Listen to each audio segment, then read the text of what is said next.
Welcome to ESPN's Feast Week, presented by Lowe's. Welcome to Las Vegas, where the Stars love to shine. And for the Kentucky Wildcats and West Virginia, it's a perfect stage for their Stars to shine, too, with a championship on the line tonight.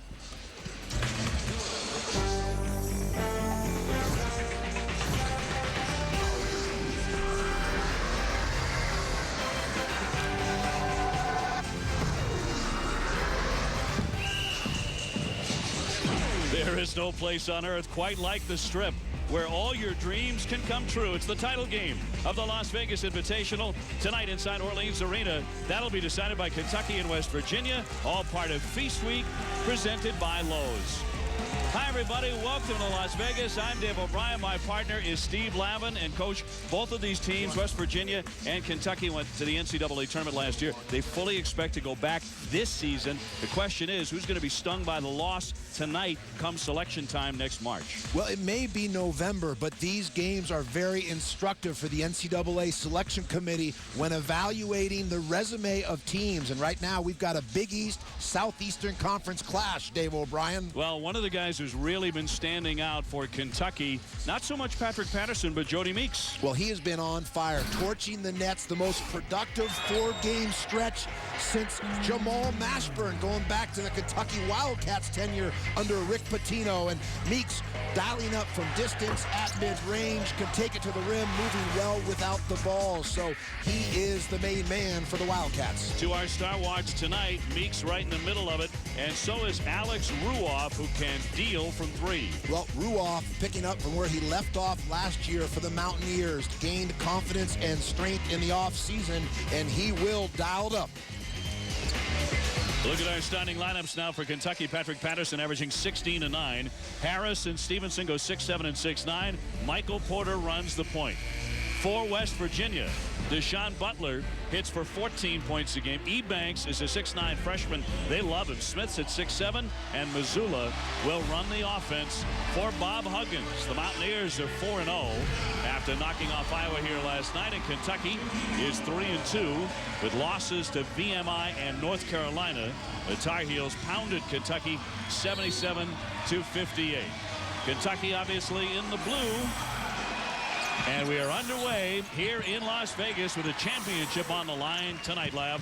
A lot of Wildcat blue in the house, Dave O'Brien, as they travel their fans as well as anybody in the country. They travel them all over the world. You should see them in Maui when they get an invitation to Hawaii. Here's Meeks well outside, taking a vicious tumble was Perry Stevenson.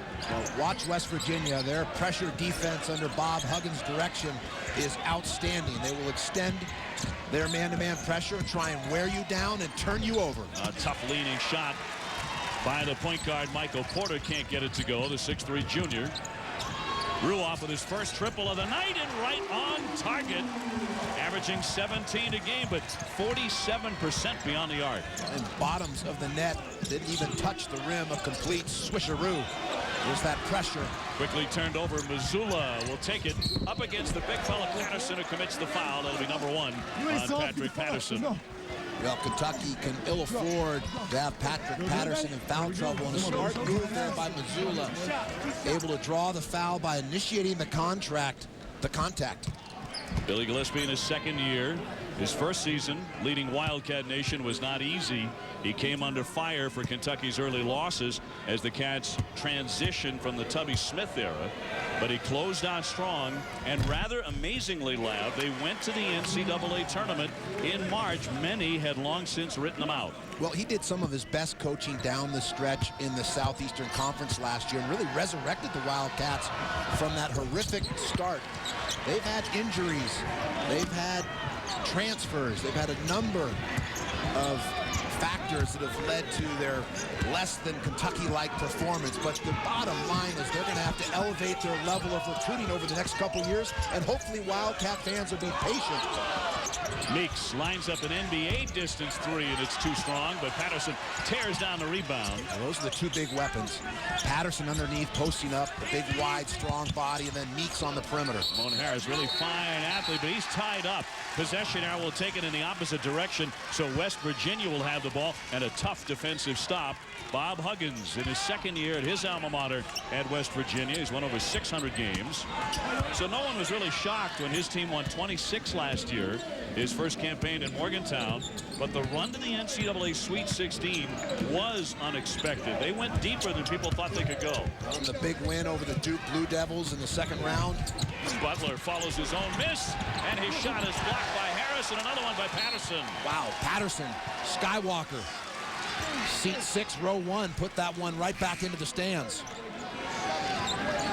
6'9" sophomore getting up.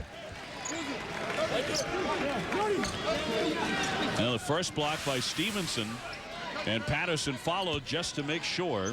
So West Virginia to check in. A good start for the Mountaineers. Trying to add to it is Ebanks. He missed badly, and Patterson with another rebound. Here's Meeks hustling down the floor for the Cats as they try and get on the scoreboard here in Vegas. The entry for Stevenson. He's hit from behind by Ebanks, who draws his first foul. Good pin and seal by Kentucky. Nice pass over the top. Good execution. Stevenson really used his body there to seal off the defender. So Stevenson to the line, good foul shooter a season ago at 76%. He's a junior now out of Lafayette, Louisiana. He recorded a double-double in the season-opening loss to VMI. 20 points, 14 rebounds. The problem is he's not come close to equaling those stats in any other game for Billy Gillispie. So they're looking for offense from somebody outside of Patterson and Jody Meeks. They need to find that productive third and at times fourth score. And it's been a mystery for Billy Gillispie in terms of not being able to count on consistency out of this Wildcat team. I think the key tonight, Dave, is how Kentucky guards handle the West Virginia pressure. Smith trying to attack into the paint. Lost his dribble, nearly lost the ball on the deck. It comes out to Missoula. And on the cut on the baseline, Ebanks. Boy, he's a good-looking young athlete.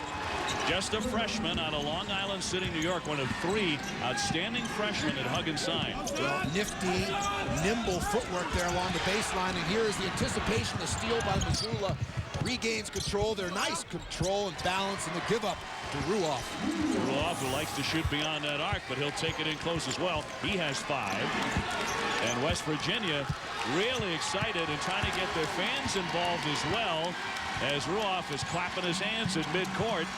Well, again, guard play. Porter, Liggins, Meeks. How do they handle this stingy, stifling pressure defense by West Virginia? Porter finds Miller, the open man. Darius Miller with a one-hander. Good-looking shot, but it will not fall. Well, you see how physical West Virginia plays.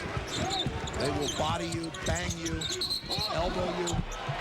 Missoula commits the offensive foul, trying to clear out some space for himself. Was a little chicken wing hook there? Little chicken wing. You learned that from Katie, didn't you? Good call. Official right on it there.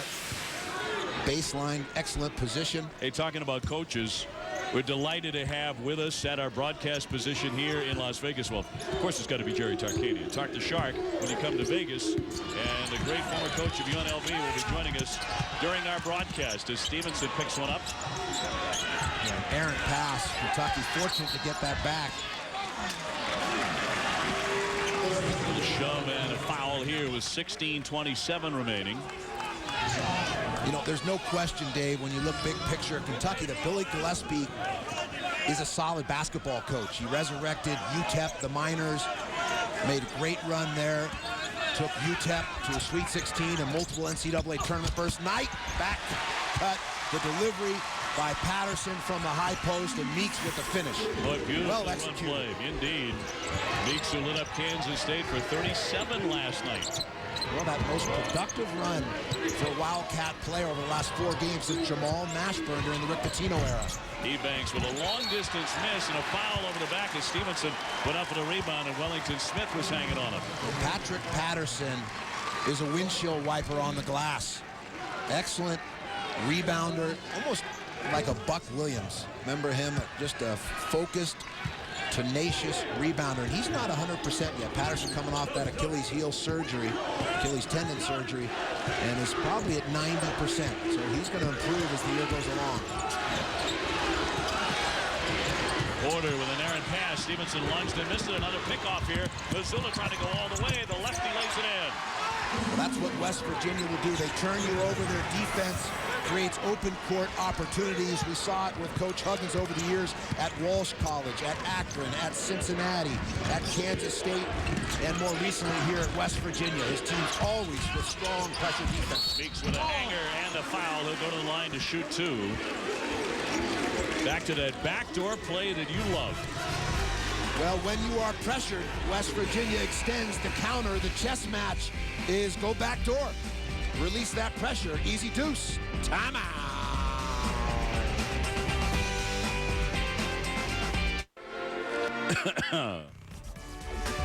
ESPN's exclusive presentation of college basketball is presented by Lowe's for all your home improvement needs. Lowe's, let's build something together. And NikeBasketball.com. Welcome to Season 6. Vegas shining brightly, or as we like to refer to it, Steve Lavin's personal playground. West Virginia with the 11-4 lead over Kentucky, so the Mountaineers out in front early against the Kentucky Wildcats. Bob Huggins now in his 27th year as a head coach up against Billy Gillispie's Kentucky Cats. And they are, of course, the all-time NCAA leader in wins, the Kentucky program, with 1,969. Well, going back to that point, revisiting Billy Gillispie's ability as a coach, he's proven himself, longtime assistant under Bill Self, a big part of the success at Illinois in the early years at Kansas during the Self era, and then did a tremendous job at UTEP and Texas A&M. The key here in these early years, because of the standard of excellence set by Rick Pitino and then Tubby Smith, is will the fans be patient as he tries to rebuild the program and load the deck with talent. And again, some's been transfers, some injuries, some tough luck, but they're not at a level right now. The traditional Kentucky powerhouse teams that were chock full of McDonald's All-Americans and lottery-level talent. Las Vegas Invitational is the championship game from Orleans Arena. And great to have you with us. A little late-night basketball for you East Coasters. Jones takes it up top now for the Mountaineers. Into the corner for Ebanks. And Mazzulla, who runs the offense. The foul is off the ball as Deshaun Butler was held up. And he was fouled by Darius Miller. West Virginia lost Joe Alexander, the 11th pick in last year's NBA draft, and some other valuable components to the Mountaineers team, but they still have a nucleus intact from that NCAA tournament run. You can see the confidence in this team. Precise, well-oiled, aggressive, good take. A good-looking young player there is Devin Ebanks, the 6'9 freshman. He originally committed to Indiana, but when Kelvin Sampson was ousted, Huggins went in for the rebound, so to speak. Well, you see what a valuable cog he'll be in this attack. Meeks with a catch and shoot off target. Mountaineers to attack again. Ruoff. You know, not only is Ebanks long and wiry, Dave, but highly skilled, an adroit basketball player. One of the top high school players in the country. Nothing there at all on the long distance bomb out of the wing by Mazzulla, and you can hear the Kentucky fans really riding Joe Mazzulla. They show up, as you mentioned, in great numbers, and they come to be heard. The faithful. Great fan support, and they love their Cats, as Mazzulla will head to the bench for Bob Huggins. Some of the numbers of Coach Huggins, remarkable. 14 straight NCAA tournaments, his Bearcat squads, including 2 Final Eights, that Final Four run in 1992. And of course, he's moved on to K-State before taking over here at West Virginia. Patterson did a great job collecting the tip and laying it in. He is a load and a lot to handle. He's facing his home state school. He's out of Huntington, West Virginia. Patterson needs to get a touch on every possession offensively on the half court for the Wildcats. Jones asking for the ball, steps beyond the 3. Ebanks not afraid to shoot it. It does not roll in off the window. I'm not sure he had that in mind. There's that Buck Williams rebounding ability by Patrick Patterson. Love the way he secures the ball. Comes down on balance with a wide base, the elbows out.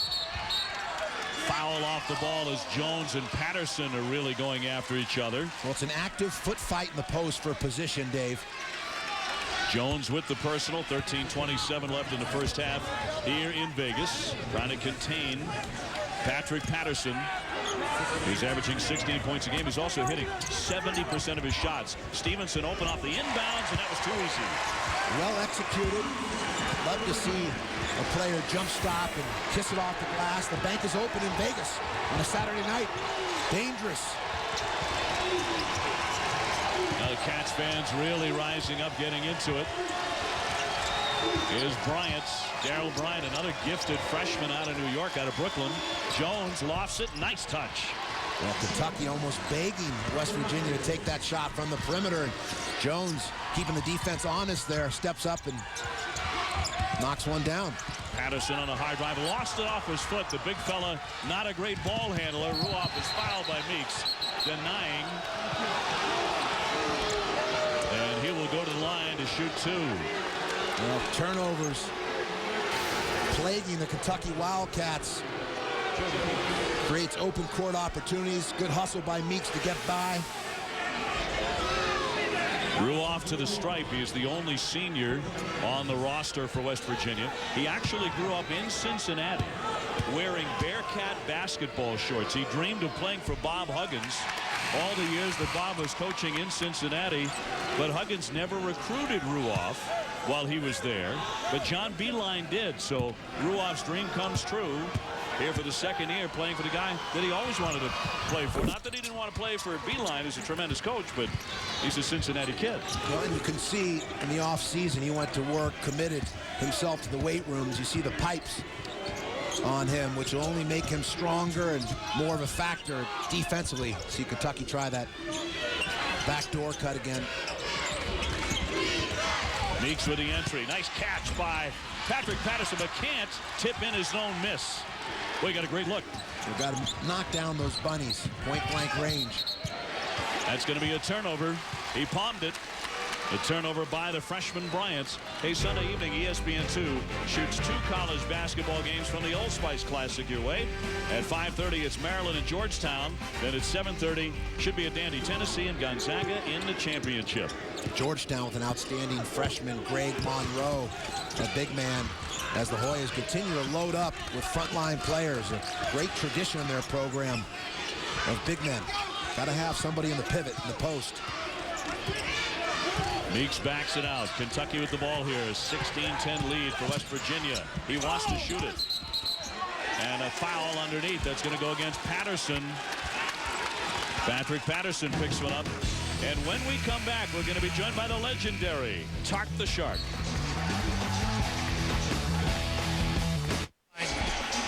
West Virginia on top of Kentucky back here in Las Vegas. All part of Feast Week presented by Lowe's. A 16-10 lead for the Mountaineers, and just delighted to have one of the legends in coaching alongside us here inside Orleans Arena, the great Jerry Tarkanian. Thanks so much for being with us, and happy holiday. Thank you. It's my pleasure. It's good to be with you, Coach. It's good to be with you, Steve. Talk a little bit about this matchup, and I know in particular you've got a close relationship with Bobby Huggins. And I got one with Billy, too. I love both of them. You know what? I love the way Bobby's teams play. They play really hard. They don't go around screens. They go through screens. They're a very physical team. And that's the way Bobby's always coached, and it works well for him. And I'll tell you, Billy's a hard-working coach. He has those guys. I went to their practice the other day, and he has them working really hard. It's going to take them a while to gel, but I think they will. At this time of the year, when you were in the middle of that dynasty that UNLV had, what were some of the key points you were focused on with your staff and building a team to play at championship level come March? You know, we never changed too much. We always basically played the same way. We never had more than 2 defenses and basically usually 1. And that's all we worked on. We were a very basic team. And, you know, I patterned myself so much after Pete Newell, who's the guy that I just admired so much. And, you know, he only played 1 defense. We only played 1 defense through most of my career. Then we started playing amoeba a little bit, but mostly we were a 1 defense team. What was your philosophy in terms of scheduling at this time of the year? We always try to play the toughest teams we could play. In fact, starting in the mid-'80s, our athletic director gave our schedule over to the network, so they scheduled all of our non-league games. We would play anybody, anywhere, as long as they returned the game. That was our deal, and that worked out really well. And as long as there were plenty of towels on hand, so we got the towels on for you. You were very comfortable. You tossed yours on just like one of your assistants was handling. Right back at home on the sideline. Yeah. Wherever I go, people bring up the towel, and that had nothing to do with anything. Yeah. Hey, talk to our fans a little bit about how busy you stay now with your radio show, with the column that you write. I have a couple of radio shows. One with Sirius and one with Fox. And in addition to that, I write something for Sun. It's on the internet. It's what do you call it, a blog? Or, Yep. I don't even know what it is. The Las Vegas Sun. Yeah, Sun. And I travel a lot. I'm a big football fan. I'm the biggest college football fan you've ever seen. I went this year to the Alabama Ole Miss game. I went to the Georgia-Arizona State game and the Miami-Florida State game. Football game. I'm a big college football. And you still have a residence here and in Fresno? I have a residence here and one in San Diego, and I go up to Fresno for my radio show. I just have a place that I lease up there. Yep. Now, in the later years of Pete Newell's life, you two got to spend a lot of time at the Del Mar racetrack, and Lute Olson as well had a place down there. Didn't you guys used to start going to breakfast together? Well, Lute did show up. Lute showed up once. Pete showed up regularly, almost every Tuesday, and Bob Boyd was there. We had a lot of coaches there. We had a great time. We would do it every Tuesday morning. And Pete was just a great, great man. Tuck, I got to ask you, you're such a big college football fan. Who do you like to win the national championship? Obviously, Florida and Alabama got to play for the SEC title. Foul here, 9:27 left in the first half. But who do you like? I think both of those teams are probably the two best teams in the country. I'm just amazed at how well Florida is playing right now. I can't picture anybody beating them. I don't know what's happening with the Oklahoma score, but I'm a Texas fan. I love Mac Brown, but I don't know who they're gonna play. Coach, we were showing some highlights there of the 1990 national championship team. What did that experience mean to you, that culmination of that experience of cutting down the nets and winning it all? You know, I always said that if we ever win it once, I'm going to really get out and celebrate. After I won the game, I was so drained, I went into the room and sat in the room for about an hour. I just could hardly even move. But it was a great experience, no question about it. You still get a chance to keep in touch with a lot of those former players, Larry Johnson and Stacey Augmon. Yeah, we had a reunion here in town right before their first game. Lon Kruger put one on for us. Lon's been a great supporter of the past, and that's worked out great. We had one last weekend in Long Beach on my 5 Long Beach State teams, and that was wonderful. I had a great time. Coach, we just want to thank you for coming on and want you to know we're leading the charge for you to make the Hall of Fame. It's on my Christmas wish list this year. I'm starting bumper stickers, T-shirts, baseball hats, billboards, whatever we got to do to get you into the Hall of Fame, because no one is more deserving than Jerry Tarkanian. Thank you, Steve. I appreciate it. And good luck to you guys. Jerry, thank you very much. Jerry Tarkanian, 4 trips to the Final Four, the 1990 NCAA title, over 40 players to the NBA. Can't come to Vegas without talking to Tark the Shark. Meanwhile, 8 minutes remaining here before halftime. West Virginia has certainly slowed down offensively. 18-12 the lead over Kentucky. But the Wildcats having trouble just putting it in the basket. Last night, Billy Gillispie's team shot 69% from the field in their game against K-State. And a rally from 9 down at halftime. They did turn it over. Kentucky did Lab 31 times. In fact, they were facing one of Jerry Tarkanian's old UNLV teams. Well, you hit the nail on the head, Dave. Both these teams are committed to playing excellent pressure defense. It's what they emphasize on a daily basis in practice, in their drill works. And as a result, we're seeing a low-scoring game. No surprise when Billy Gillispie and Bob Huggins match wits. You know it's going to be a grinder. Meeks at the line, makes the pair. Michael Porter coming back on to run the point now for the Cats. And they have pulled to within 4 here. A great visit with Jerry Tarkanian. I know you guys go back a long way, and such a fountain of information and history in this game. And a great ambassador, a great statesman for the game, always willing to share time with young coaches and with fans. You'd see him at the Final Four at 2, 3 in the morning talking to rabid basketball fans. They weren't UNLV fans, they were just fans of college basketball. Foul on John Flowers of West Virginia. West Virginia 1 out of their last 9. The Tark working the phones. Making some recruiting calls, trying to help out Billy Gillispie. The Mountaineers leading Kentucky by 4, 7:46 to go before halftime in the Las Vegas Invitational Championship.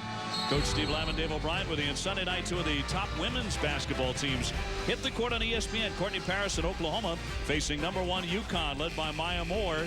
Women's College Hoops, part of Feast Week, presented by Lowe's on ESPN. Sunday night at 8:15. Now West Virginia picked to finish 9th in a preseason Big East poll, but it's not the first time that they've been picked rather low in the pecking order and come back and surprised a lot of people. Last season, they certainly did. Well, I think Coach Huggins loves being underestimated, allows his teams to play with a little chip on the shoulder, with a little hunger, that hard edge that his teams always bring to the floor. Well, neither team shooting the lights out. Kentucky with a slight edge on the glass so far, and they've turned it over 7 times. Just not many open looks. Well scouted, well prepared basketball teams, and every shot contested. See the hard edges on all ball screens. A lot of bodies banging down low. Traveling violation. Will give it back over to Kentucky. Cam Thurman, the 6'7" sophomore, giving it back. Good long distance shooter. He can hit it from out there, but trying to get inside, he drags the feet. West Virginia, after a quick start, offensively, they have bogged down a little bit, haven't they? Well, and let's credit Kentucky as well. Hanging in there, playing some tough defense. That's how Gillespie built programs at UTEP and at Texas A&M. Remember how they started last year? Kentucky 7-9 at one point, but would eventually get into the NCAA tournament. I have great admiration and respect for a coach who can take a team back from the dead, like Lazarus, resurrected. Going to be a 3-second violation, so wave off the long shot by Harris. Brings a grin on the face of Billy Gillispie. I don't think he was too happy with that call. But in the middle of the season, in a place like Kentucky, the scrutiny, the pressure is so great. And the fact that Billy Gillispie was able to keep his team up and motivated and improving incrementally over the course of the year says a lot about his ability as a teacher on a daily basis. He had the Wildcats playing well down the stretch. Miller off to Harris. Boy, he got in close from 6 feet, could not cash it in. West Virginia trying to run, and a foul, a little bit of a delayed call on Darius Miller, trying to stop Bryant from driving the paint. 6:24 left in the first half. Miller of Kentucky.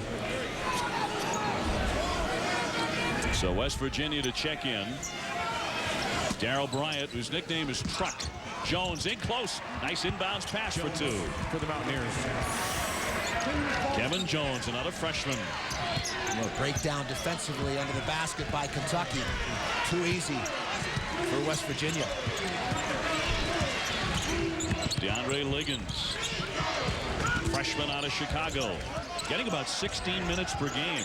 So he's playing quite a bit for a rookie for Gillispie.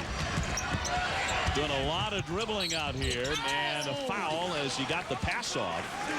But he got hit in the act of giving it up. It's almost like hand-to-hand combat out there, Dave. Both these teams so aggressive with the bumping, the hand checking. Kobe reaching in, commits the personal. West Virginia with more depth. They can afford to have some foul trouble and go to their bench and still be productive. Kentucky does not have the firepower or depth. I'll tell you what, they're sending Liggins to the line here. He did not look to me like he was in the act of shooting. And Huggins was working one of the officials, I think, on that point. Well, we talked about the fact that officials in November, December, just like some teams, they're not in top condition. Sometimes their timing, their ability to see things, their conditioning is not the level that they'd like it to be. Up top, Butler fires away. Too strong. And a rebound comes to big Josh Harrelson. He's a 6'10 sophomore. Liggins gives it up over his shoulder. Nice dish by Stevenson. In close, an easy deuce for Josh Harrelson. Good ball movement by Kentucky, finding the open man, the high percentage look down low. West Virginia's lead at 4. Proby on a high post. Coming off the screen, Bryant, and he buries it. A three-pointer on the money. This West Virginia team could be the sleeper of the Big East. Some publications have them 8th or 9th, but they could slide into that top 5 or 6 if Ebanks continues to develop with Ruoff and Butler. Last year's experience from the NCAA tournament, the depth and quickness, Mountaineers to be contended with. Well, trying to knock off Kentucky and take the Las Vegas Invitational title game. Liggins with a sloppy pass. That's certainly a freshman pass. He's made a couple of nice plays here in the first 20 minutes, but that was not one of them. Well, Kentucky doesn't have a deep front line, but even more glaring as a weakness or deficiency has been their guard play. Decision-making, handling pressure, getting Kentucky into their sets. Someone that has the ability to create off the bounce or improvise for himself or his teammates. Some of that may well have been Harrelson because Gillespie brought him over, took him out of the game, and had a stern talking to there. Fall away by Butler is too strong. The rebound will come back to the Kentucky Wildcats here. And 4:07 remaining before we break at halftime here in Vegas. Kentucky Wildcats in their 106th season of basketball. And just a staggering number of great moments. Meeks into Bob Huggins there as it's off his hand and out of play. And on the other side of the break, Dave, we're going to have Wayne Newton. Another Las Vegas legend? Absolutely not true. But we will have more basketball from you coming from the Las Vegas Invitational. Stay with us.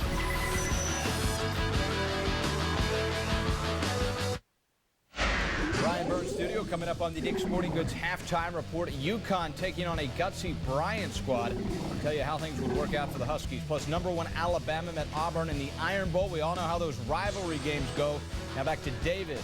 Back to Vegas, where Dave is sharing the sugar with Coach Flaff. Guys? This week continues, presented by Lowe's. The Las Vegas Invitational Championship. West Virginia with the lead over Kentucky. Cats fans certainly come ready when they get to Vegas. Elvis in the house. Look at those shades. I got to get a pair of those. You sell them on every street corner right outside Caesar's Palace. We'll grab ourselves a pair. West Virginia with the basketball here, and up top to Jones.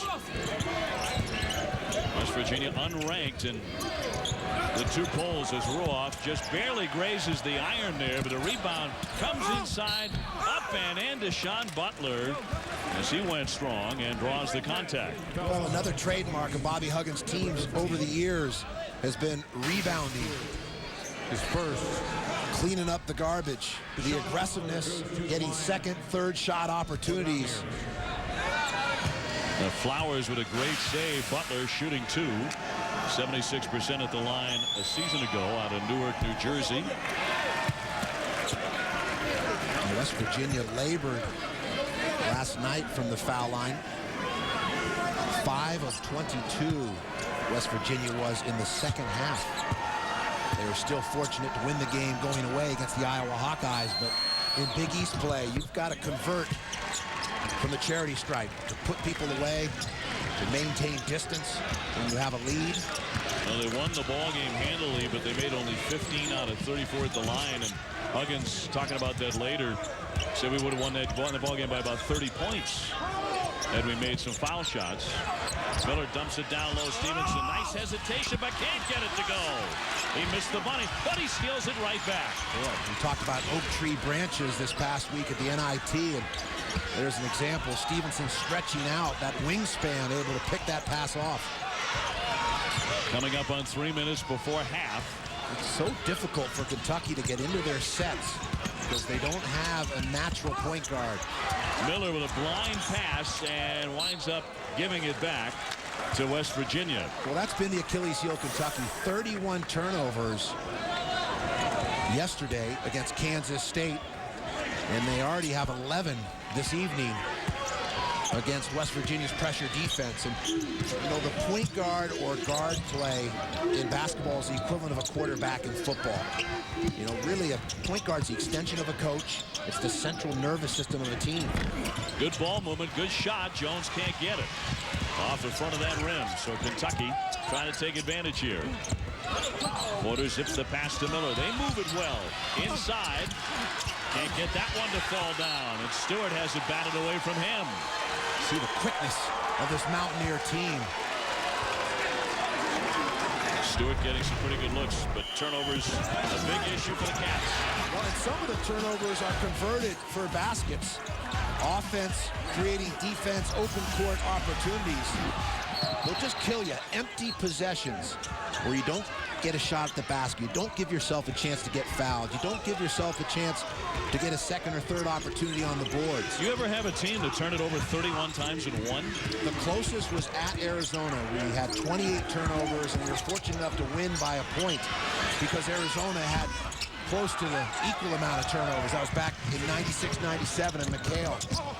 Great look there for Flowers to lay it in. Beautifully run break by West Virginia. Ruoff with the give. And poor transition defense by Kentucky. Not alert, not organized, not communicating well as they get back down the floor. Not much scoring here in the first half, but West Virginia now on a 6-0 run, opening up a 10-point lead. Porter's pass is batted away. There's another turnover. Well, they just don't have a guard capable of creating for himself or his teammates, someone that can improvise. You think of Illinois with Darren Williams, Luther Head, D. Brown a couple years back with their great run, a Ty Lawson at North Carolina, a Darren Collison at UCLA this year, Matt Bolden at Gonzaga. Teams that have success have guard play through the history of the game. Cousy, Magic Johnson, Shot clock down Isaiah to 7. Thomas. Here's Bryant. He got a peek at it, but he also turned it over.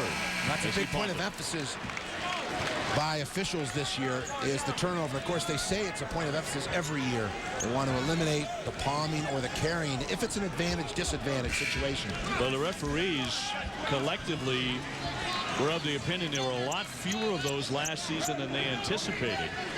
So just the threat of cracking down on it may have had the desired effect in the end.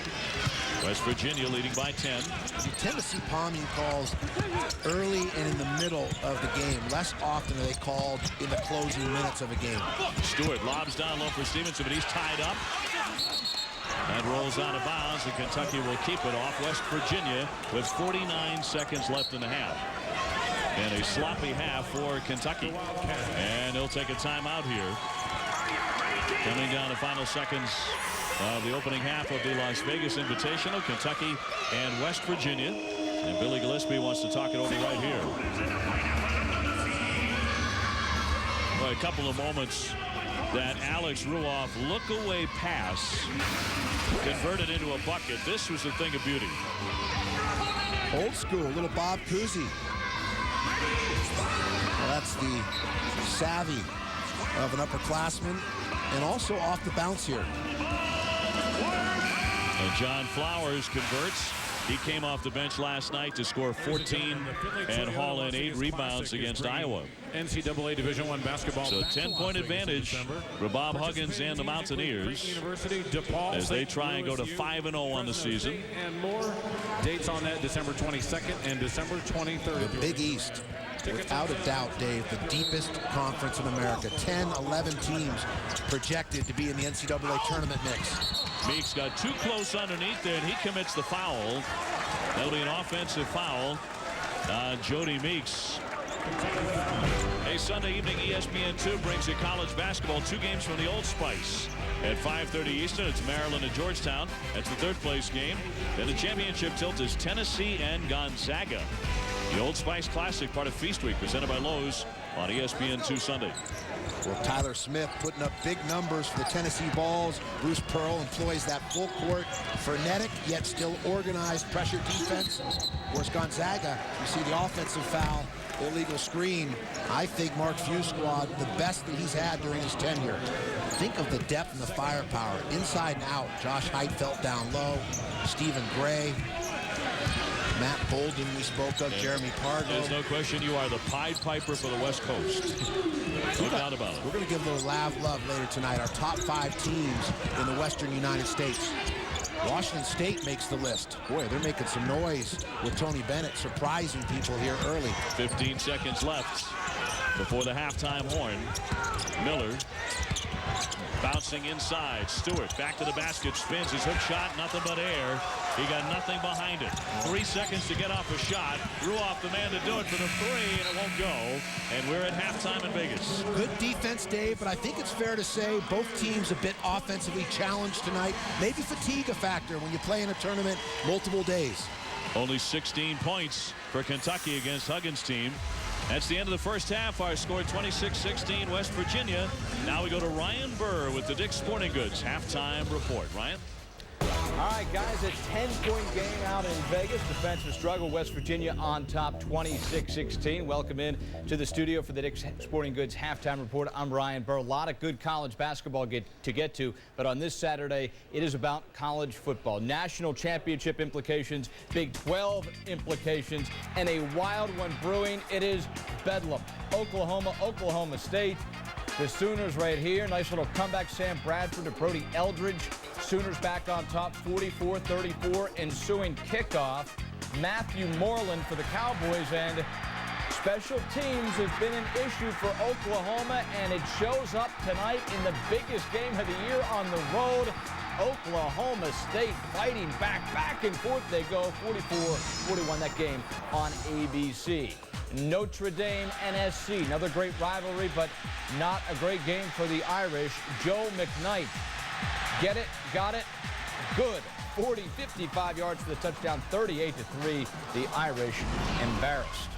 When we return, a big day in the Big East. That includes UConn at home, the Pitt Panthers looking to stay undefeated, and Villanova. There would be one upset in the Big East. We'll get to that and a lot more when we return on the Dick's Sporting Goods halftime report.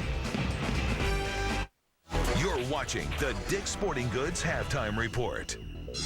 Ryan Burr in studio. Welcome back to the Dick's Sporting Goods halftime report. Jim Calhoun and the UConn Huskies taking on Bryant University, their 4th game as a Division I team, and that means trouble. Second half, UConn up by 20 already.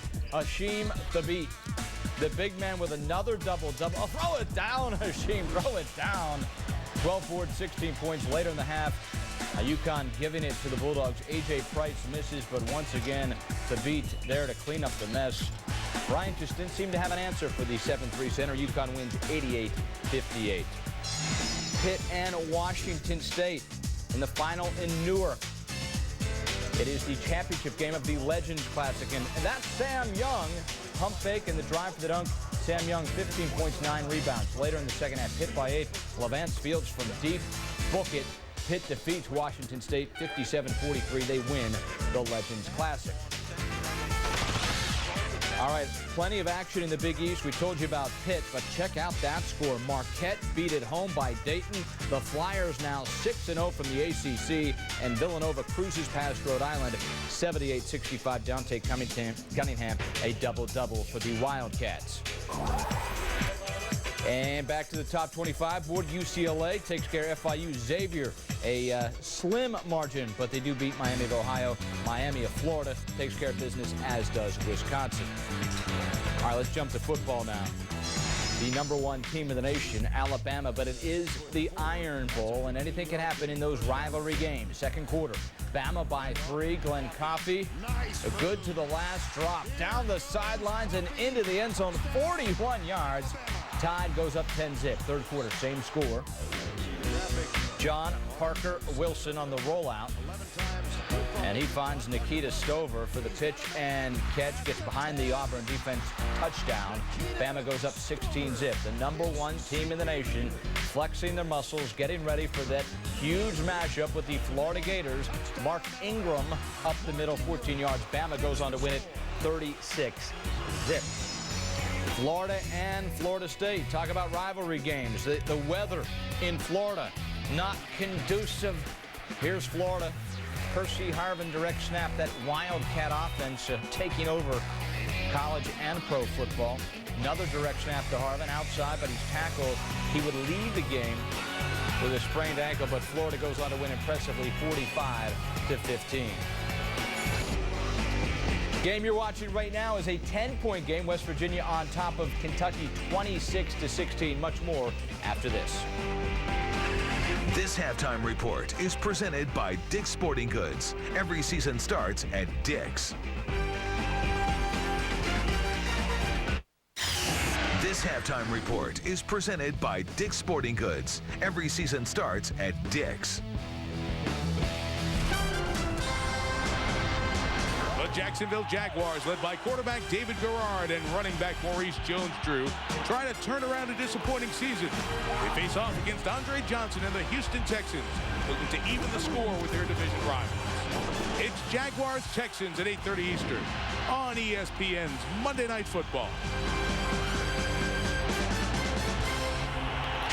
Brian Burns studio. Let's get to some news from the day. The New York Giants say wide receiver Plexico Burress has told them he accidentally shot himself in the right thigh.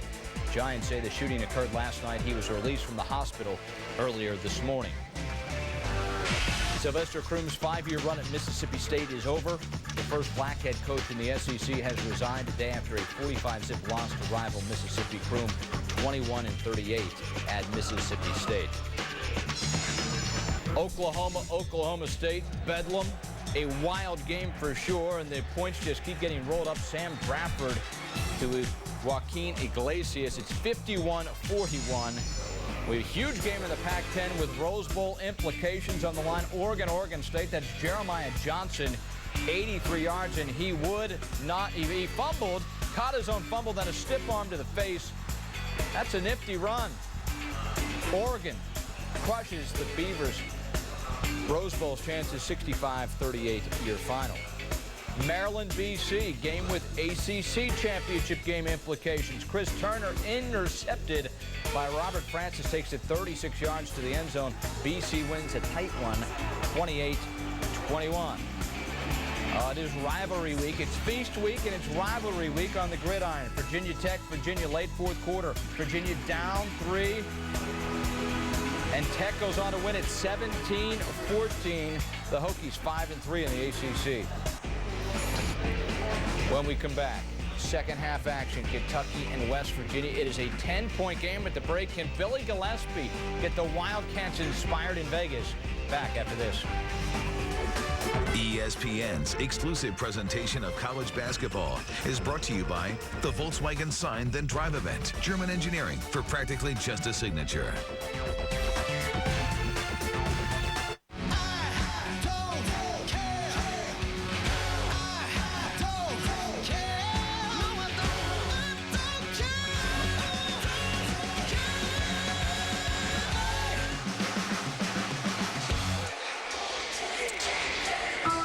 Well, nobody here in Vegas tonight really feeling like a big winner just yet. A sloppy first half, to put it kindly, between West Virginia and Kentucky. The Mountaineers up by 10. Dave O'Brien, Coach Steve Lamon with you. 13 turnovers for the Wildcats. Last night they turned it over 31 times. What is that a product of? Well, I think a combination here. Guard play for starters. Kentucky lacks a traditional point guard. A guard that the game comes easy to. And as a result, we're seeing multiple turnovers and runouts by West Virginia in transition. And they're just empty possessions, which will kill you. And then I think both these teams are well prepared. Both are defensive-minded in their approach. And as a result, we've got ourselves a grinder. Maybe there's just no Lady Luck tonight here in Vegas. Well, just a 26% shooting half for the Cats. Not a whole lot better for West Virginia.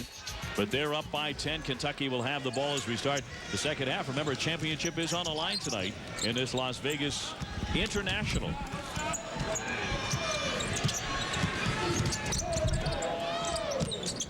Up top, Stevenson. He gives it off to Porter. He's the point guard, at least for now, for Billy Gillispie, junior out of Modesto, California. Another near pickoff right into us. Nice effort there by Joe Mazzulla. Say hello, Joe, as we reset our scoring table. Good effort. Almost spilled some soda on that beautiful suit of yours and tie. Very natty dresser. You want to be doing that, buddy. Boy, that was a lot of cheddar, a lot of cheese spent on that outfit you've got. I didn't realize that's how you rolled. Italian suits. Vegas, baby. Fine threads. Was that $2,500 suit you got? Yeah, all part of that Red Sox sell me short, contract. buddy. Yeah. Porter shot clock down to 5. Well away from the basket. Quick dish and tipped. Shot clock expires. Kentucky gives it back over to West Virginia. Well, the Wildcats discombobulated at the offensive end of the floor, and you can see the frustration in Billy Gillispie as he tries to search for a solution, search for an answer, continuing to substitute and try find some combination that'll work.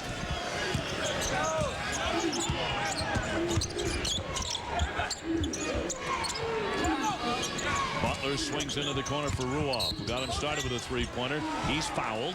That'll go against Jody Meeks. And Meeks has not had the explosive game by any measure that he had last night when he buried 37, or in the opener against VMI when he hit for 39. I'm sure Coach Huggins challenged his team. When you see the numbers, 27 points per game on the season for Meeks. Players that have pride, that are competitive, and want to step up and shut his water off. Butler will Ruoff off the little curl, but won't go off the back iron.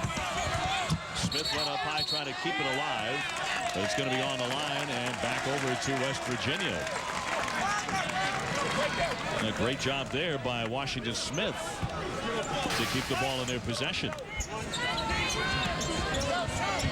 He rose up high, and Kentucky can't get to it.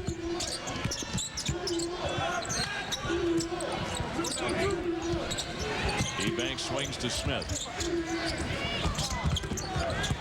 Ruoff lays it in. Quick step there to the basket. Boy, great patience exhibited there by West Virginia, and Ruoff inside. A little inversion, NBA style by Bobby Huggins. Take the bigs, step them out, put your perimeter players down low where they can operate. Tell you what, West Virginia is quicker than people give them credit for. And their guards have really been harassing the Kentucky guards all night long. A tumble for Patterson as he got knocked to the deck. Foul on West Virginia. But back to Ruoff moments ago. A nice little post up, able to use the size, take the contact, and finish in traffic. Good footwork there along the baseline by Ruoff. Smith, who just picked up the foul, will exit the game for the Mountaineers. And DeAndre Liggins, a gifted freshman out of Chicago, into the backcourt for Meeks. Kentucky just having a devil of a time holding on to the basketball, and Meeks is fouled. Looked like he had just lost his footing, but some physical contact. So he hits the deck, and Mazzulla with the personal. That's his third. He's going to have to come out. He just got tied up with the feet, but this year officials, regardless of whether it's intentional or not, are going to go with the tripping call because there was so much ambiguity and confusion over the tripping call. Meeks was fouled in the act of shooting. He'll go to the line. He'll shoot two. 18:05 remaining. The foul on Ruoff. Mountaineers lost a couple of go-to guys off of last year's Sweet 16 team. Top scorer Joe Alexander went to the NBA draft a year early. Senior point guard Darius Nichols, he's gone as well, but Huggins recruited so effectively. And his team off to a nice 4-0 start in the early going here. Well, and Bob Huggins has some veteran assistants on his staff, led by Billy Hahn, formerly worked with Gary Williams at Maryland and has head coaching experience. Larry Harrison, who was with Coach Huggins at Cincinnati, and the head coach who's come back to join the Mountaineers. So some savvy, hard-working recruiters on Coach Huggins' staff. Bryant looking inside. They're trying to free up Devin Ebanks and use his 6'9" size. He's outside now. Here's Butler. Shot clock at 9. Drew off to the baseline, draws the double team, and throws it into the backcourt. That'll be a turnover. Back over to Kentucky.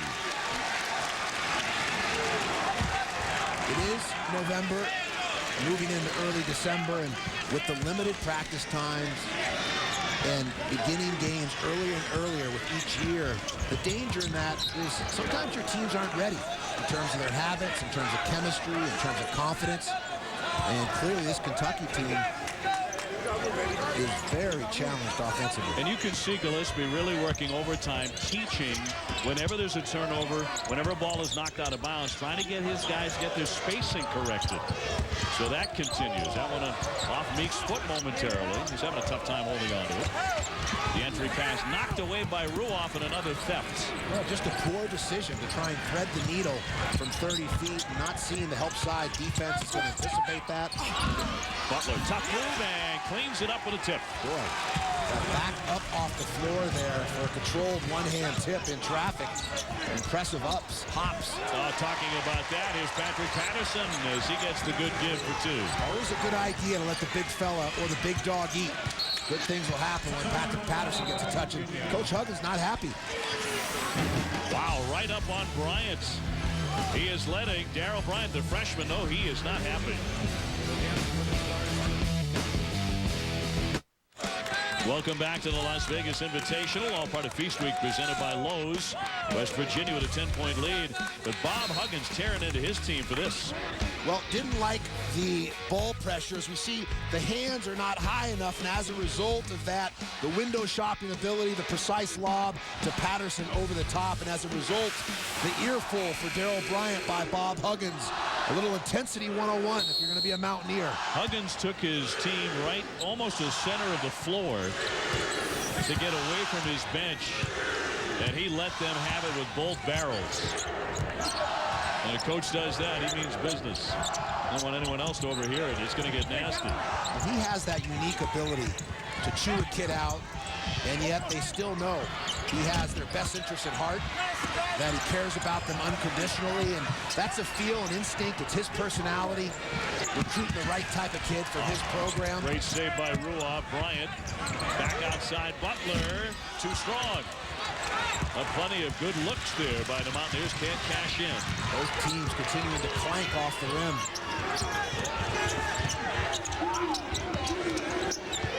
Meek's trying to heat up. That might be Kentucky's biggest hope tonight.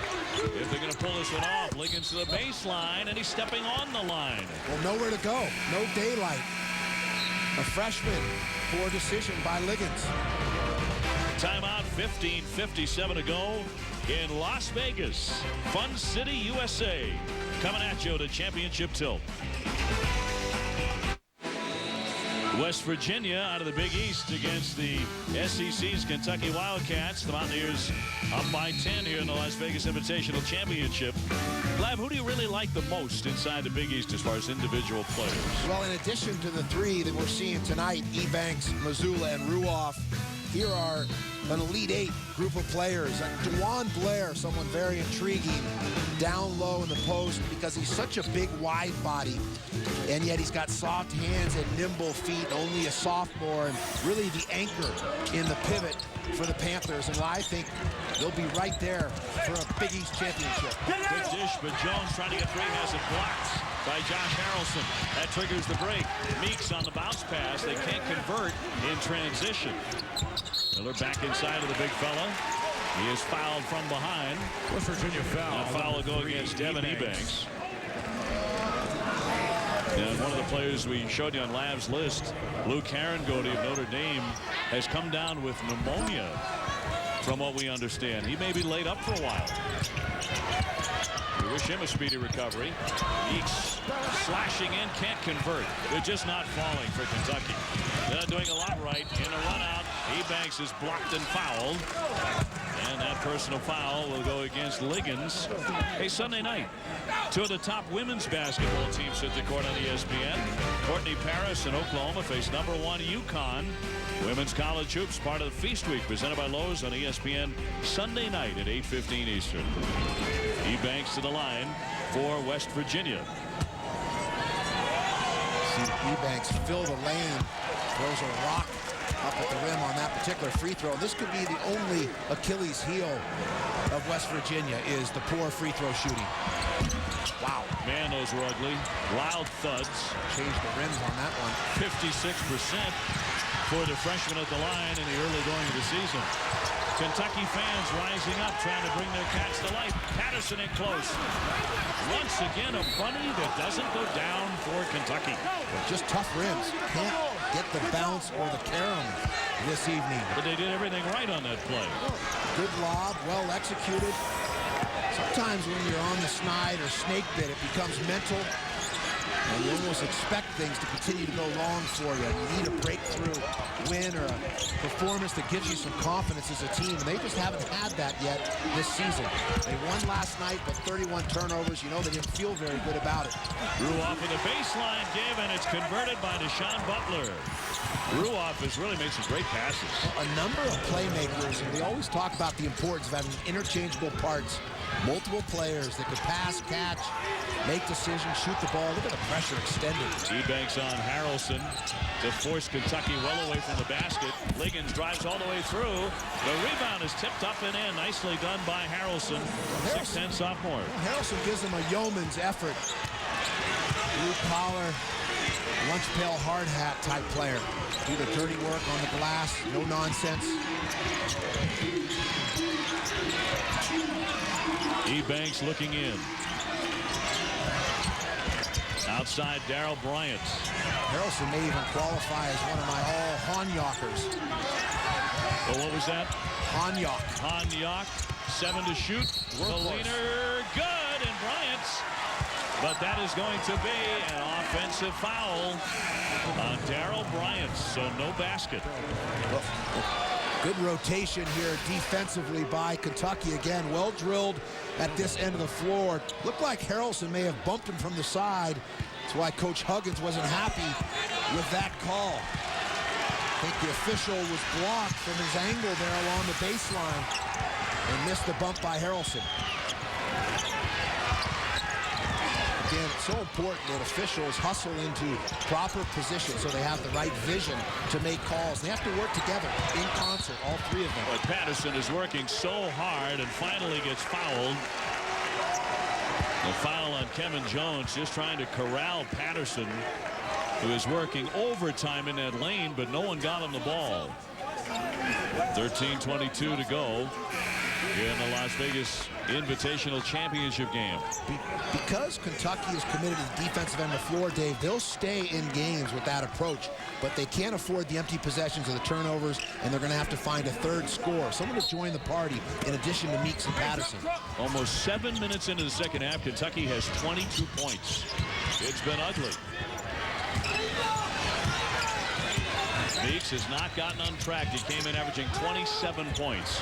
Harrelson with a catch, fires it up. He'll go to the line to shoot 2. You know, Harrelson's doing a nice job, Dave, of keeping the ball high on his catch, not bringing it down below his waist or trying to bounce the ball in traffic. And as a result, he's able to get those shots off among defenders. Well, he played 14 minutes last night in the victory over Kansas State. He did not attempt a field goal or a foul shot, and he had 2 turnovers. Well, the plotter, the Hanyak, the workhorse is coming on.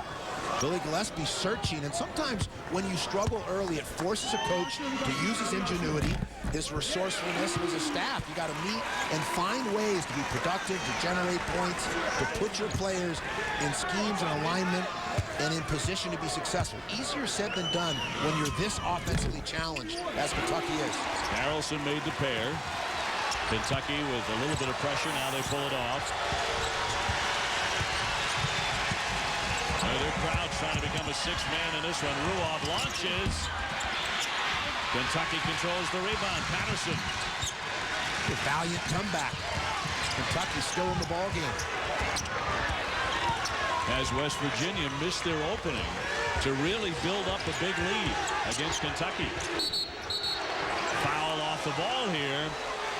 This is going to go against West Virginia. We call those phantom calls, or the Claude Rains invisible man call, off the ball.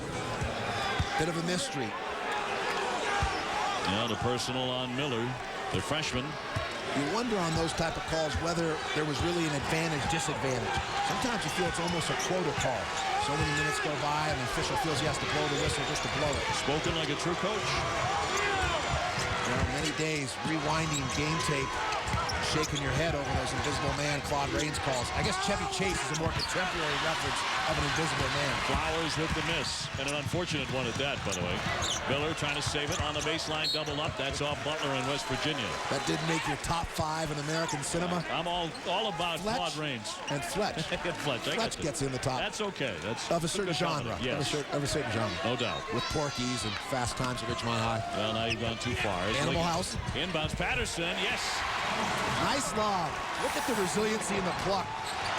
Looks like Coach Gillespie has found himself 5. A little chemistry, a group that's cohesive and working well together at both ends. Well, they've really pounded it inside here, Dave, during this run. On the big people, they've had this run of 6-0. Patterson and Harrelson. Well, and Huggins is fired up, man. He's going to continue to turn up the heat, but nice lob over the top on the inbounds play and a breakdown defensively by the Mountaineers. Caught napping, poor vision of ball U-man. You have to have ball U-man position even on a baseline out of bounds play. Well, Sunday evening, ESPN2 shoots 2 college basketball games away from the Old Spice Classic. At 5:30, it's Maryland and Georgetown. As for third place, the championship game could be a terrific game. Tennessee and Gonzaga. At 7:30, the Old Spice Classic, part of Feast Week, presented by Lowe's on ESPN2 Sunday. When you look at the balls, they get up and down the floor with the best of them in America with Bruce Pearl's system. In Florida, a high-octane attack with Billy Donovan's kids who are now maturing and growing up. And those two are clearly the front runners in the Southeastern Conference. West Virginia reeling a little bit now. All of a sudden, the Cats have the momentum. I love the resilient spirit of this Wildcat team. Not going away quietly into the night. Flowers, tough angle, makes the basket. Well, a good, well-executed isolation play right there at the elbow, coming out of the timeout. Well devised by Bob Huggins. Clear aside, let Flowers go to work with the bounce. Well, one lob too many off Stevenson's hands. No turnovers. But Bryant throws it away on the other end of the floor. That would have been a very difficult pass to Corral. Huggins has seen his freshman make a couple of mistakes here in the second half, but West Virginia still leads it by 8 in Las Vegas.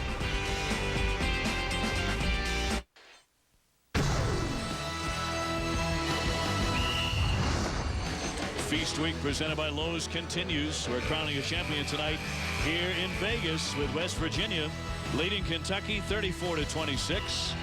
Always just a great time to come to Las Vegas. So many plush accommodations. You and I are staying at the fabulous Palazzo. Yeah, we have to give thanks to Suck Sung, and yes, that's his name, and Robert Cheedy. And of course, Lavo also with some excellent Mediterranean treats and delicacies. Exactly right. Great steak. You devoured those Kobe burgers. You didn't have to say that. Meeks on target as he eats up a 3 from the wing. Well, you know, I go back to last year, so impressed by Billy Gillespie and the resilient spirit his Wildcats demonstrated as they resurrected their season when they were counted out. There's another stop defensively. Kentucky ball. Off Missoula. Poor decision by Ruoff, trying to lob the ball to the rim from 35, 40 feet. And we've seen both teams show poor decision-making with those lobs over the top. In the first half, it was much more Kentucky. In the second half, that's been West Virginia's trouble from time to time. And so Kentucky is pulled to within 5. And I mentioned the fact that Gillespie's team resurrected their season. I think that was Coach Gillespie's finest hours of basketball coach. Even though he built UTEP and Texas A&M last year was impressive. Wow, seat 6, row 7. Wellington. Send it out. Yes, do not come in here with emphasis. A little fly swatter. And eventually you hope that a player gets to the point where he can rotate like that defensively, but control, tap it, to keep it in play and give a teammate a chance to track it down so you can secure possession. Catch by Patterson. Oh, That one you have to count. Wellington Smith got a little bit greedy. How quick does he get off the floor? And they're like base hits to center field, frozen ropes. You know, that's gorgeous, but that counts for 2 points. Well, and that's what I meant earlier, showing the decision-making. That's what made Bill Russell, Bill Walton so unique and special on the pivot. They had controlled blocks that almost acted as outlet passes to teammates. The goaltending pulls Kentucky to within 3. Smith on the hard drive, got airborne. The kick. Butler draws the foul. Deshaun Butler will be going to the line with 10:14 left. So impressed with this Kentucky run. As we see Coach Gillespie frustrated with the officiating, feels it's ticky-tack, incidental contact. He wants it consistent at both ends, which is natural. This guy can coach, bottom line. Contemporary of mine, both as an assistant and as a head coach. And look at the racing form. It's in the racing form, as they say. And of course, at Kentucky, they love their horse racing. Butler makes the first. If you handicap his stops as an assistant when he worked for Bill Self at multiple schools, and then as a head coach at UTEP and Texas A&M, and then what he did last year, again, I think his finest hour as a coach. Well, you remember how emotional he was, Billy Gillespie, at the press conference announcing the injury in March to Patrick Patterson, that he would be lost for the rest of the season and would not be able to participate in their NCAA tournament run. And they may have been a Sweet 16 team if they had this fella down low who takes the lob and muscles in for an easy 2. 13-4 run for the Cats. 36-33, West Virginia still holding. Smith slips.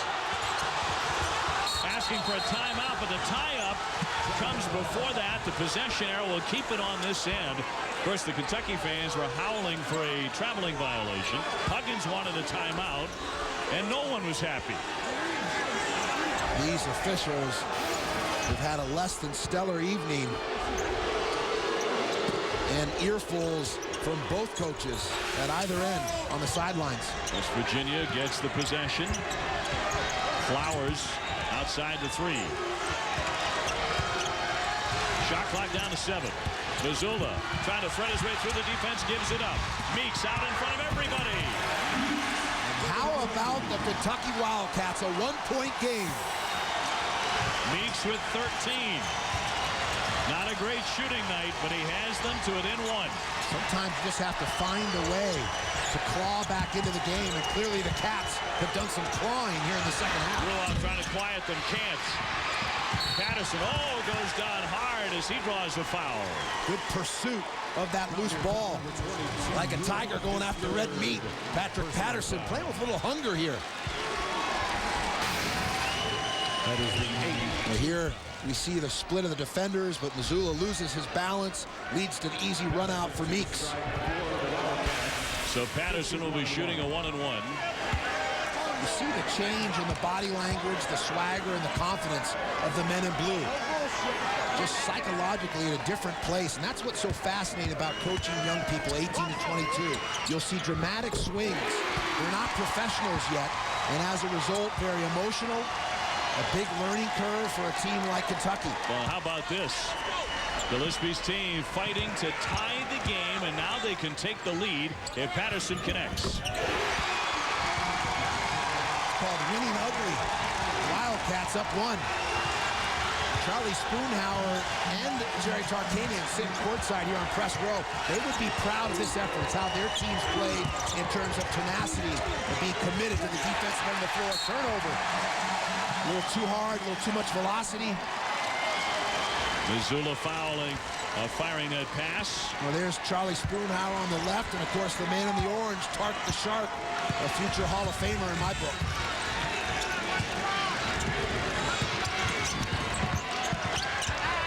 Miller finds Harrelson. Wow, much too strong off the window. Mazzulla wants to run all the way through. Can't connect. Kind of an awkward shot there in traffic. I think he could have stopped and popped and made it easier than running up the back of both his teammates and Kentucky. Offensive foul on Meeks. Deshaun Butler absorbing the blow as Meeks went right into him. Kentucky by 1. Both teams playing tenacious defense, very aggressive physical game. I think it was a good call. Meeks lowered the shoulder. Defender giving ground. I think the argument would be if you're Kentucky is defender still sliding. Meeks has to sit. After the personal, that's his 4th. So Kentucky's top scorer, the number 10 scorer in America, is now on the bench. Ruoff catches, fires. He has gone cold here. Patterson with another rebound. He has been a monster on the glass. Well, we mentioned Buck Williams, who had a long career in the NBA, and that's why if Patrick Patterson continues to develop his offensive game, he's someone who can play 10, 12 years at the next level. Just that single ingredient of being a dominant rebounder. Harris getting it to the big fella, but he's tied him on the baseline. Takes it back out. Ramon Harris, cross court. Liggins wants to shoot it. He buries it. That's a two-pointer. Well, the flyby, poor balance on the closeout by Ruoff. Meeks takes advantage with the open 3 ball. What a game. Kentucky, indeed. Kentucky by 3. What a contrast from first half to second half. The energy in the house. Liggins went down. Smith has an opening, and he knocks down a 3. Well, both teams starting to find a little offensive rhythm here. Knotted at 39, a low-scoring affair in Las Vegas. Gotta love the punch, counter punch. A city that loves boxing. Violation there, he did not bring it across. Well, Liggins again, just laboring as a freshman point guard. Maybe fatigue, not sure if it's leg cramps or just a lack of awareness of the clock. Gotta be heads up. Liggins, the kid, right on target. But Wellington Smith able to answer as well. And we are dead even at 39. Timeout.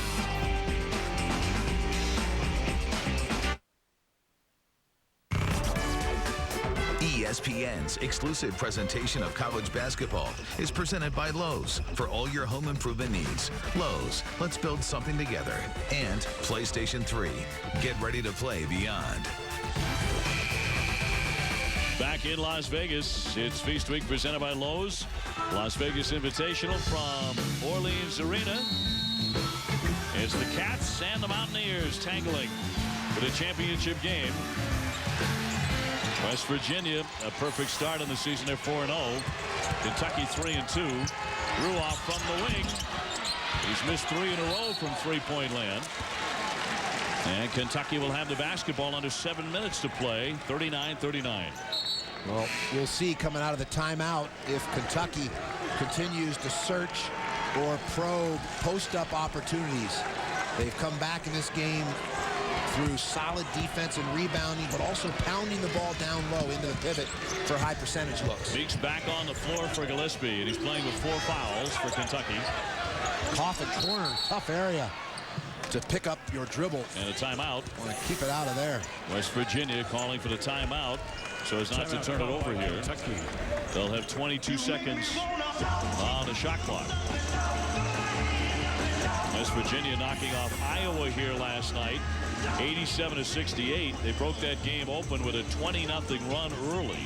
That 19-point decision was actually the closest game the Mountaineers have played so far, so it's been a succession of blowouts. Well, it's going to be a rough year in the Big East. I think maybe the best conference. Not a rough year for the Mountaineers. I think they're going to be in the mix as NCAA tournament. That league is going to be so tough. So games like this, a physically hard-fought game, prepare you for the Big East. Pittsburgh knocked off Washington State in a big win earlier this evening. And Pittsburgh, I think, the leader, the favorite, deservedly with what they returned for the Big East championship, but right on their heels, the Louisville Cardinal as well.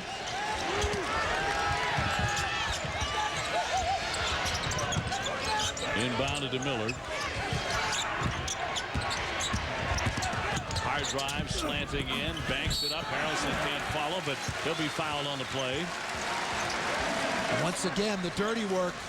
Harrelson getting on the boards. You know, that's what, in the old days, Kurt Rambis, Jim Jones, Mark Ivaroni, guys that bring that tough approach to the game. Just clean up the garbage on the weak side.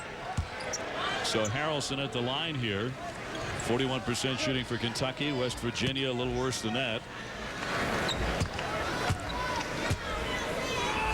Harrelson has had a nice second half as Gillespie has gotten him involved. And he has contributed. He's just put Kentucky in the lead. Ramon Harris back on. Meeks will step off. Well, that's trusting your instincts as a basketball coach, having a feel for your personnel and team. And he gave the green light to Harrelson. It has paid off as he's delivered a productive line here statistically.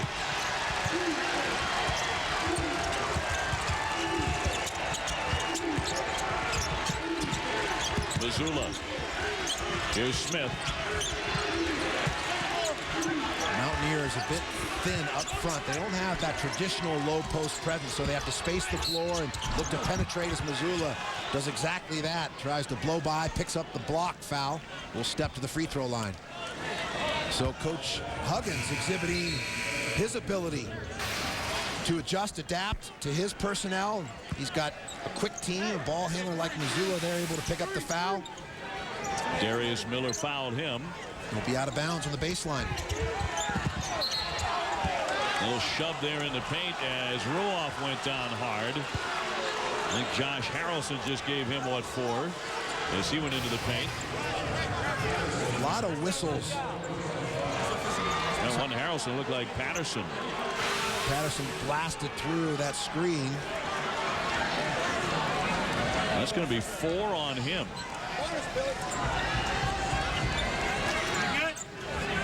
Patterson needs to open up there, have vision, and also better communication by his teammates will allow him to fight through or switch or slide through so you don't pick up that foul.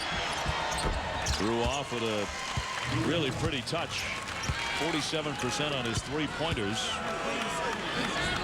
You know, Dave, going back to the foul Patterson picked up, that's one of the reasons many coaches choose to zone all baseline out of bounds plays. They want to protect the basket, not pick up fouls. Some coaches choose to still play man-to-man in spite of situations, sideline or baseline out of bounds. Kentucky's 2 scoring stars, Patterson and Meeks, are both in trouble, both with 4 fouls. That one tipped and controlled by the Mountaineers. Such a tough angle to feed the post from 35 feet from straight on against good teams defensively. You're just not going to get that often enough. It's a low percentage pass. Tied at 41. Meeks went for the theft. Mazzulla barrels his way in, and he commits the offensive foul. See, the number of players lower their shoulder makes it easier for an official to not hesitate and call the offensive foul once you burrow in with the shoulder. That's the 4th on Joe Mazzulla. Nice job of Liggins there, sliding the feet into position. You don't always have to have the feet set. If you're given ground and sliding, the offensive player initiates and drives that shoulder through. You can pick up the offensive foul.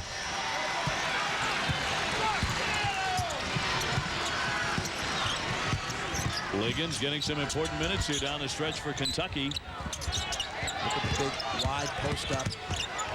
Meeks off the fake, forced that shot. Terrible, double clutch, contested, 2 elbows down his tonsils. Need to give that up. Either sit down, reverse pivot, and find a teammate, jump stop, dump it off to an interior pass, but do not double clutch with elbows down your tonsils. Flowers will be heading down to shoot Sunday night. 2 of the top women's teams will square off on ESPN. It's Oklahoma and UConn. Women's college basketball, part of Feast Week, presented by Lowe's on ESPN Sunday night at 8:15. So John Flowers, he and Harrelson going at it with the miss. They could not stuff down the miss. Little rugby scrum breaking out in Vegas. 3, 4, 5 bodies on the deck. And a massive scramble in a 41-41 tie.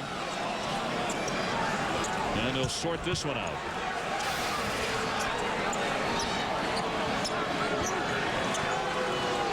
This is the scrapping, the fighting. Boy, a whack right to the chin. Kentucky basketball. 5:06 on the clock here in the Las Vegas Invitational.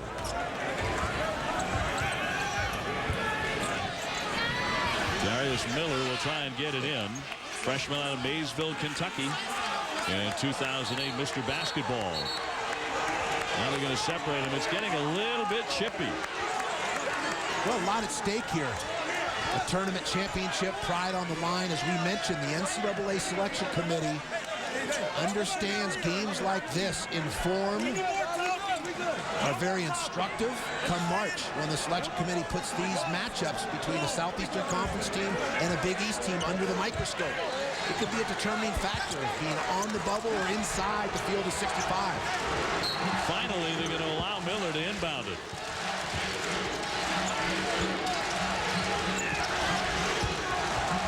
Minutes to go. 41-41 here in Vegas. Kentucky way out, operating far from the basket here. Good lob over the top. The finish. Harrelson really has been a spark. It's had a big night for the Wildcats. Not expected. He's got a big, wide body. He's a Hanyak with skills, a workhorse, a plotter. There's a place on the team for players like that. Ruoff swings to Smith. Smith with a quick dribble, lost it over to Harrelson.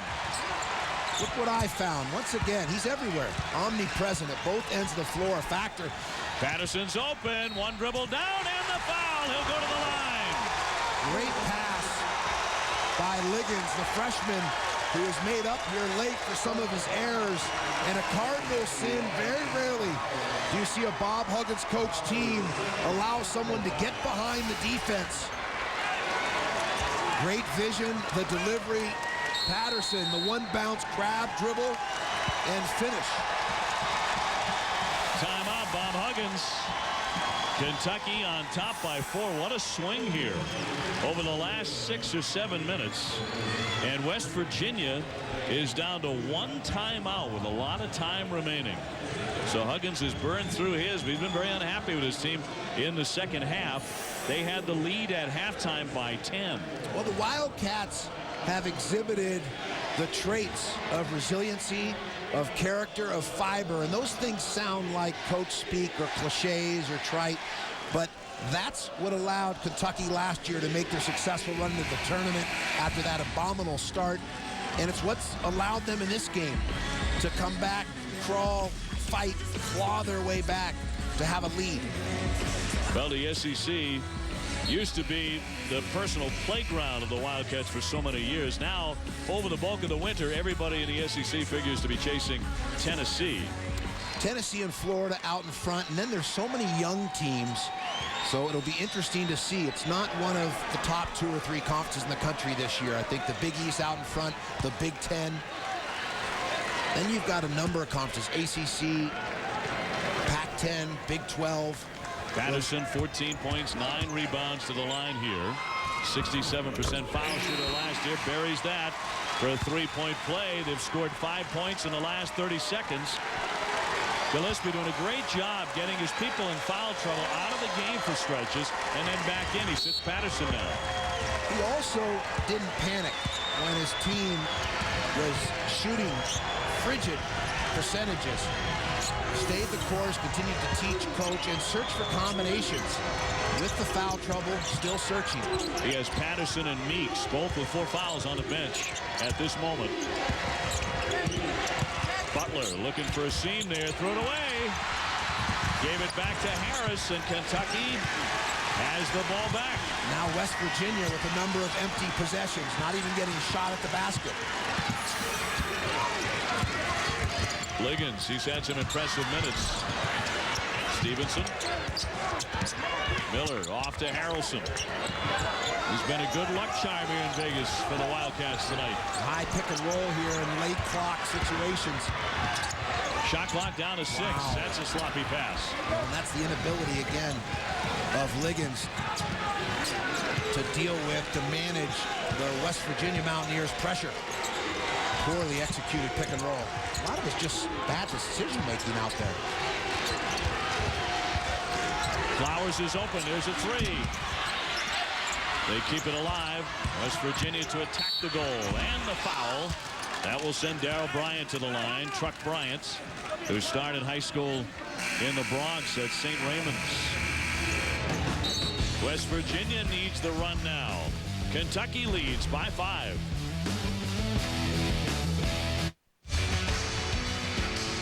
Well, Kentucky and their many fans here in Las Vegas beating the drum for a potential victory. This thing has swung drastically in the Wildcats' favor. Less than 3 minutes to go. They have a 5-point advantage over West Virginia. Now, Lav, for the Mountaineers, they have 3 men in double figures on average. Butler, that man Ruoff, he's averaging 17, and Bryant, who's averaging a dozen points a game, but none of them are hot right now. No, you have to go with your veteran players and try and stay with your pattern. There's just been some poor decision-making by the Mountaineers, and that's where timeouts are helpful or instructive. You can get organized both offensively and defensively, draw up a set to get the ball in the hands of the players you want taking shots late in the game. Darryl Bryant, 82% at the foul line, will be shooting here, the freshman out of Brooklyn.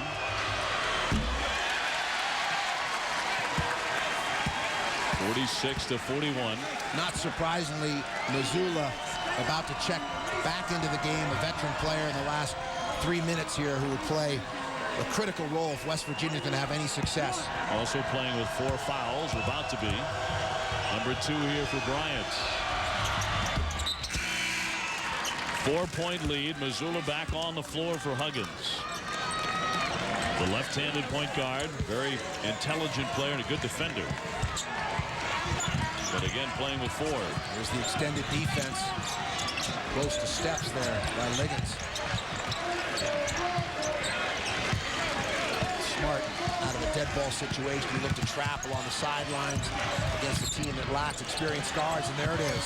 Ruoff trying to force the turnover, but it'll be Kentucky ball. That's the ideal area to trap because the half-court line and the sidelines act as extra defenders. So when you have a double team, it's really the equivalent of a triple team. And like Tiger is going after the meat there, Liggins very fortunate that he didn't lose the ball. Kentucky with 15 seconds to get off a shot.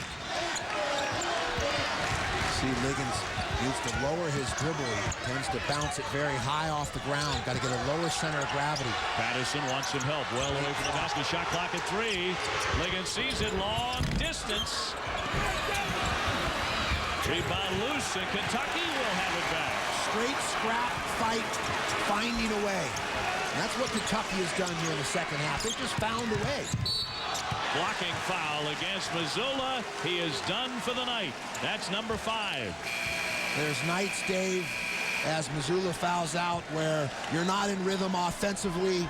You can't establish any continuity, flow, or rhythm, yet you find a way to win through scrapping, through fighting, through getting on the boards. Clock running down, Liggins with no choice, pump fake, launches a bomb. And again, Kentucky just keeping the ball alive on the rim, getting on the floor, and they're able to create a second possession because of that fight. And with time beginning to run down here, 2:10 left. Kentucky with a 46-42 lead. They were behind by 10 at halftime. And keep in mind, the woeful free throw shooting of West Virginia doesn't help their cause. That's how you crawl back in a game. It's how you put an opponent away or extend a lead as well. The charity stripe, so critical. 60% for them as a team. Well, here's Meeks to the stripe. He's 84%.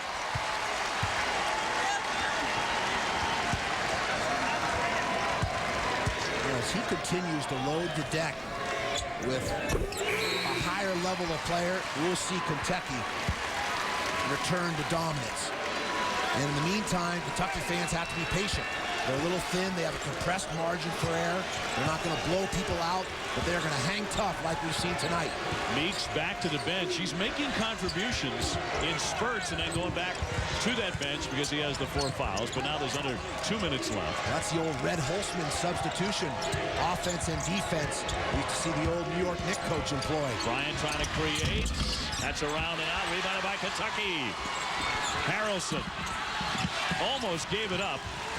Oh, it's turned into a little street fight. Kentucky has won the street fight. Now there's Ruoff. Look at the bodies. Smith hitting the deck. Spear tackling, diving. It's like a football game, a rugby match broke out. And now whistle and a timeout to stop play with 1:35 left. You know, they say teams are a reflection of a coach's personality. Exhibit A on display this evening as both the Mountaineers and Wildcats are fighting, scratching on every possession. This really turned into an intriguing, interesting game. What looked like early, Dave, it might be a snoozer, turned out to really be a heck of a boxing match between two tough opponents. Well, low scoring, but tense and taut here in Las Vegas in Orleans Arena. Hey, coming up next on ESPN2, it's NBA Fast Break as soon as we finish up and crown a champion in the Las Vegas Invitational. We're earning our meal today. We're going to Piero's after. Oh, the Glussman family. Evan Glussman is the CEO, the head honcho, the Big Cheese, fine dining, Italian style. Wow, sounds like he's paying now, too. Good grape juice. I sure hope he is. Give him a little plug here in Vegas. 1:37 left. That's Tark's hangout. You know, they even have Tarkanian Way in Piero's, a whole room dedicated. Sports memorabilia from the Running Rebels' great years. And towels everywhere. Meeks into the backcourt, Liggins. Now across to Weeks. Down the lane he comes. Blocked by Smith. All ball, but it's off of West Virginia. 15 seconds on the shot clock. You see Meeks weaving through Mountaineer defenders. Clean block. 3 of 4 for Wellington Smith in this game. Meeks bodied up. He's fouled by Smith. Well, this was a collective effort in terms of looking at Kentucky's comeback and now moving into position here with a 6-point lead, a chance to build on it. And they really played point guard by committee because they don't have that natural quarterback or improviser at the guard position. And again, a credit to the staff of the Wildcats. Meeks back to the line where he's very good. Well, should Kentucky pull this one out over West Virginia, a Sweet 16 team last March, it's going to be an outstanding win. Their best early season victory by a lot. Well, particularly when you look at that VMI shocking loss in Rupp Arena and the blowout to the Tar Heels, you need a confidence builder. It helps with the buy-in. The kids get the bounce back in their step. Tough to be in Lexington when you're losing ball games. And there's the steal. Anticipation by Meeks. The run-out jump stop draws the foul. Great gather off of 2 feet. Little bunny jump stop there with the defender on his back, able to pick up the foul. This is called flying a jet, anticipation. Look at the Wildcat faithful. They are loving it here in Las Vegas. We see Meeks. That's that little 2-foot jump stop to ensure he picks up the foul. Smart, heady move there. The junior from Norcross, Georgia, who missed 20 games because of that pelvic stress fracture last year. Looks like he means to play a lot and play very well for Kentucky this season. One of the most rewarding aspects of coaching, Dave, is when you have a team that's a little wounded, a little beat down psychologically, has lost their confidence, to see them have a breakthrough like this game and that swagger off the court, in the locker room, going to the team bus. If Kentucky's fortunate enough to win, that's what makes coaching special. Seeing those moments, young people experience something like this. They're on an 11-1 run, the Cats are, in the last 3 minutes, 45 seconds. Ruoff launching. It just wasn't there for him in the second half, was it? No, and coming up short. Hasn't had the legs, whether that's fatigue. Also give Kentucky credit on the defense here as they try and play keep away. Got to get it over half court. And again, you see not a true watch charm guard, but they got over half court by committee. 4 or 5 players touch the ball, and sometimes you have to do that. Liggins off to Harris, but a whistle and a foul stops the clock with 26.8 seconds left. And what that did for Kentucky was killed a lot of precious seconds for West Virginia. They're playing hot potato, and Bob Huggins' team is going to learn from this loss. They had the lead, appeared to get somewhat complacent, almost lulled to sleep, I think, because it was such a low-scoring offensive game, hypnotized by the pace of the game. And they didn't step up to the challenge. They didn't bring the brass knuckles that we're accustomed to seeing Bob Huggins' teams have in the second half. Well, Liggins in the act of finishing this thing off, it would appear, for Kentucky.